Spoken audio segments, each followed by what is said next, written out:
కొద్దిసేపు క్రితం మనం మాట్లాడుకున్నాం. పెడన నియోజకవర్గానికి సంబంధించి కూడా ఫోకస్ పెట్టింది వైసీపీ. అలాగే పల్నాడుపై కూడా ఫోకస్ పెట్టింది. సీఎం పిలుపుతో తాడేపల్లికి వచ్చారు పెడన పల్నాడు నేతలు. సీఎం జగన్తో మంత్రి జోగి భేటీ అయ్యారు. పెడన నియోజకవర్గంపై ఇంకా స్పష్టత రాలేదు. సీఎంను కలిసి తన సీటు విషయమై చర్చిస్తున్నారు జోగి రమేష్.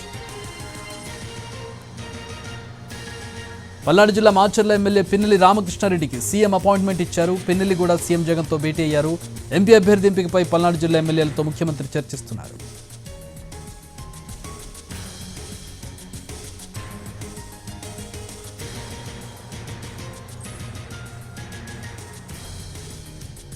ఈ నియోజకవర్గాలకు సంబంధించి అలాగే జరుగుతున్న పరిణామాలకు సంబంధించి పూర్తి వివరాలు మా ప్రతినిధి రెహానా లైవ్లో అందించడానికి సిద్ధంగా ఉన్నారు తాడేపల్లి నుంచి. రెహానా, పెడన పల్నాడు నియోజకవర్గాలకు సంబంధించి అంటే ప్రాబబుల్స్కి ఎట్లా కనపడుతూ ఉన్నాయి? ఎవరెవరికి సీట్లు పోయే అవకాశం కనపడుతుంది? ఎవరెవరిని ఇన్ఛార్జీలుగా నియమించే అవకాశం కనపడుతుంది?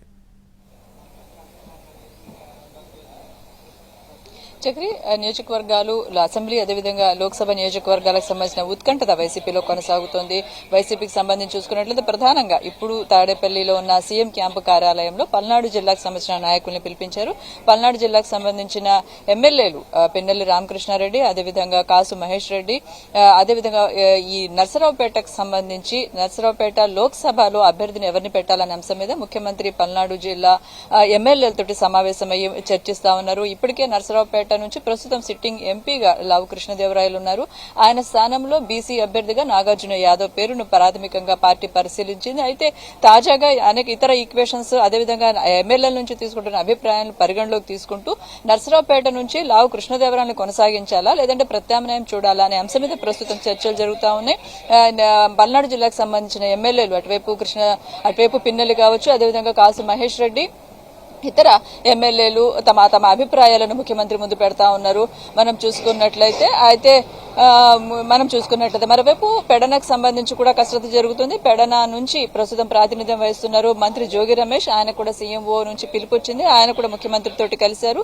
ప్రస్తుతం ప్రాతినిధ్యం వహిస్తున్న పెడన నుంచి జోగి రమేష్ ను లోక్సభకు పంపించాలా లేదంటే పెరంనూరు సెగ్మెంట్ నుంచి ఆయన బరిలో పెట్టాలా అనే అంశం మీద కసరత్తు జరుగుతుంది.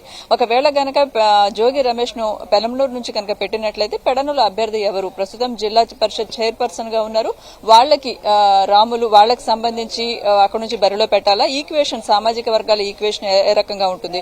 పెరంనూరు నుంచి ప్రస్తుతం ఉన్న పార్థ సారథి టీడీపీ వైపు వెళ్లే అవకాశాలు కనిపిస్తా ఉన్నాయి. పార్టీ అన్ని కొనసాగించే విధంగా ఇక్కడే ఉండే విధంగా చాలా కసరత్తు చేసింది. చర్చలు జరిగాయి, కానీ ఆ చర్చలు ఫలప్రదం అయితే అయిన పరిస్థితి కనిపించట్లేదు. ఈ నేపథ్యంలో ఆల్టర్నేటివ్ ని పార్టీ ఆలోచిస్తుంది. మరోవైపు అరకు అసెంబ్లీ సెగ్మెంట్ కి సంబంధించిన పంచాయతీ కూడా ప్రస్తుతం తాడేపల్లి క్యాంపు కార్యాలయంలో ఉంది. అక్కడ నుంచి ప్రస్తుతం సిట్టింగ్ ఎమ్మెల్యే చెట్టి ఫాల్గుణ క్యాంపు సీఎంఓ నుంచి పిలుపు రావడంతో ఆయన కూడా వచ్చారు. అరకు అసెంబ్లీకి అరకు ఎంపీగా ఉన్న మాధవికి బాధ్యతలు ఇచ్చారు. ఆ మేరకు ఇప్పటికే ప్రకటించడం జరిగింది. అయితే మాధవి రాకను చెట్టి ఫాల్గుణ ఎమ్మెల్యే వర్గం సహకరించట్లేదు. ఆమెకు అసమ్మతి అనేది అక్కడ తీవ్రంగా ఉంది. సో మాధవి అరకులో అడుగు పెట్టే పరిస్థితి లేదు. ఈ నేపథ్యంలోనే చెట్టి ఫాల్గుణకు పిలిచారు. ఆయనను పక్కన పెట్టిన నేపథ్యంలో ఆ వర్గం తమకే కొనసాగించాలి, మాధవి నాన్ లోకల్ అనే అంశాన్ని తీసుకొస్తా ఉన్నారు. ఈ క్రమంలో ఎమ్మెల్యేతో మాట్లాడుతా ఉన్నారు, సర్దుబాటు చేసే ప్రయత్నం చేస్తా ఉన్నారు. చక్రి, మరోవైపు రెహాన్, అంటే ఫస్ట్ 2 లిస్టులు కూడా చాలా క్విక్గా అయిపోయాయి. పెద్దగా అసంతృప్తులు కూడా కనిపించలేదు.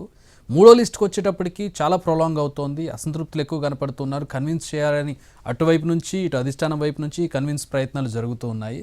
ఏంటి ఎందుకు ఈ 3rd లిస్ట్ ఇంత ప్రొలాంగ్ అవుతుంది? ఏంటి అసంతృప్తులను ఏం చేయబోతోంది అధిష్టానం? వాస్తవంగా చెప్పినట్టుగా మొదటి జాబితా వచ్చే నాటికి ఆ కసరత్తు జరుగుతున్న అంశం కూడా దాదాపుగా చాలా మంది నాయకులకు తెలియదనే చెప్పాలి. ఎవరికైతే మార్పులు చేస్తా ఉన్నారో ఆయా ఎమ్మెల్యేలను మాత్రం పిలిచి మాట్లాడారు.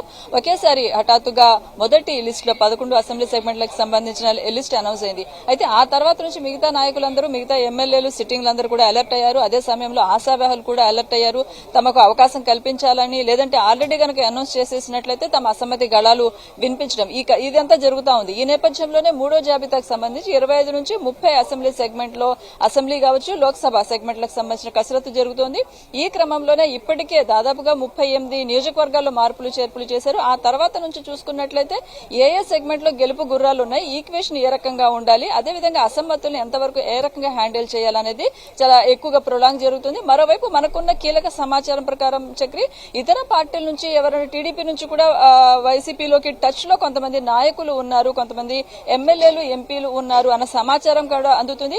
ఈ క్రమంలో మనం చూసాము కేసినేని నాని వచ్చి వైసీపీలో చేరారు. సో విజయవాడ లోక్సభ నుంచి ఆయన బరిలో పెట్టే అవకాశం ఉంటుంది. అంటే ముందుగానే కొన్ని సెగ్మెంట్లకి ఎక్కడైతే టచ్ లో ఉన్నారో టీడీపీకి సంబంధించిన నాయకులు ఆయా సెగ్మెంట్లని ఒక పాజింగ్ లిస్ట్ లో పెట్టి ఆ తర్వాత కనుక ఆ చర్చలు ఫలప్రదమైనట్లయితే వాళ్ళని బరిలో పెట్టాలన్న ఒక ఆలోచన కూడా వైసీపీ హైకమాండ్ ఒక వ్యూహాత్మకంగా చేస్తున్నట్టుగా మనకున్న సమాచారం. ఈ క్రమంలోనే కొన్ని నియోజకవర్గాలకు సంబంధించి వాళ్ళు కనుక టీడీపీ నుంచి వచ్చి చేరినట్లయితే ఆయా సామాజిక వర్గాల ఈక్వేషన్, అదేవిధంగా దానికి అనుగుణంగా వైసీపీలో ఉన్న నాయకుల మార్పులు, ఈ కసరత్తు అంతా కొంత కఠినంగానే జరుగుతున్నట్టుగా ఉంది. అదే సమయంలో ఎమ్మెల్యేలు, సిట్టింగ్ లో ఉన్న వాళ్ళు, నియోజకవర్గ ఇన్ఛార్జీలు తమ అసమ్మతిని కూడా పార్టీ హైకమాండ్ ముందు గట్టిగానే వినిపిస్తా ఉన్నారు. ఈ సర్దుబాటు ప్రక్రియ, వాళ్ళు బుజ్జగించే ప్రక్రియ కూడా ఒకవైపు పార్టీ హ్యాండిల్ చేయాల్సి ఉంటుంది. ఈ క్రమంలోనే జాబితా కొంత లేట్ అవుతుంది అనుకోవచ్చు.